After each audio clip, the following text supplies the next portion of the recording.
La transformation numérique, pour faire simple, c'est la combinaison des smartphones et des réseaux de télécom à haut débit, des objets connectés et de l'Internet des objets, et d'une capacité à faire des algorithmes complexes et à utiliser l'intelligence artificielle. Si on commence par le voyageur, pour le voyageur, ce que ça a changé, c'est qu'avec son smartphone, il peut très simplement planifier son itinéraire et savoir exactement par où il faut qu'il passe, quelle offre de transport il doit prendre, le bus, le train, le VTC, pour partir de chez lui et arriver exactement là où il veut, de porte à porte. Ce que ça a changé aussi, c'est que en tant que voyageur, vous avez aujourd'hui une offre de services de mobilité qui a complètement explosé, avec des services de partage comme l'autopartage, le covoiturage, qui s'est énormément développé, et des services de transport à la demande. Si on regarde les collectivités publiques, donc les agglomérations, les métropoles, les régions qui financent et organisent le transport public, à la fois, elles ont en face d'elles aujourd'hui une palette de solutions qu'elles n'avaient pas auparavant et qui permettent potentiellement d'être beaucoup plus efficaces, mais dans le même temps,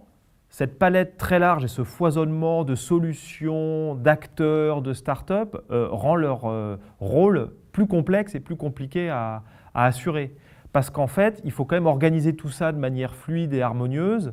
Et le foisonnement de ces offres, ça peut créer un peu d'anarchie, ça peut perturber le réseau de transport public structuré parce que ça vient le cannibaliser, le déstructurer, ça réoriente les flux de manière non contrôlée. Donc ça rend leur travail aussi plus compliqué.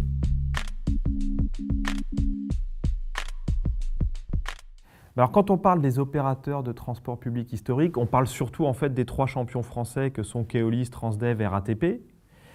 L'opportunité aujourd'hui pour eux avec le numérique, c'est d'être encore plus performants sur notamment l'exploitation et la maintenance, c'est-à-dire s'assurer que leur offre de transport est régulière, fiable, que leurs véhicules ne tombent pas en panne, grâce aux informations sur les véhicules, sur les flux, sur le trafic,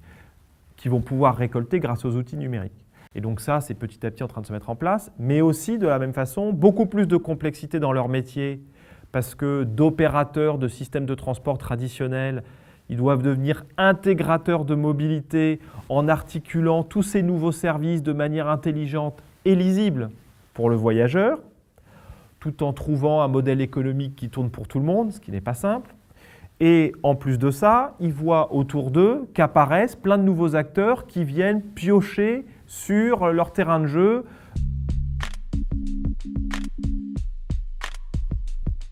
Dans les nouveaux acteurs, dans ces systèmes de mobilité, il y a évidemment les GAFA qui se lancent principalement sur des projets de véhicules autonomes, alors en partenariat avec des constructeurs automobiles en général. Donc Google avec Fiat Chrysler, Apple avec Volkswagen, et puis Uber avec Volvo. On s'oriente petit à petit vers un concept dont on parle beaucoup dans le secteur des transports aujourd'hui, qui est ce qu'on appelle Mobility as a Service, c'est-à-dire l'idée qu'un individu puisse avoir un abonnement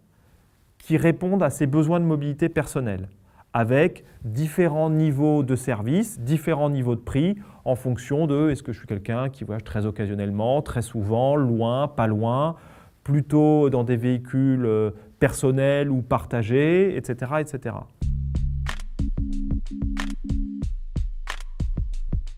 On voit qu'on est en fait aujourd'hui à l'aube d'une vraie révolution dans les transports, comme il y a eu la révolution du chemin de fer, avec une nouvelle place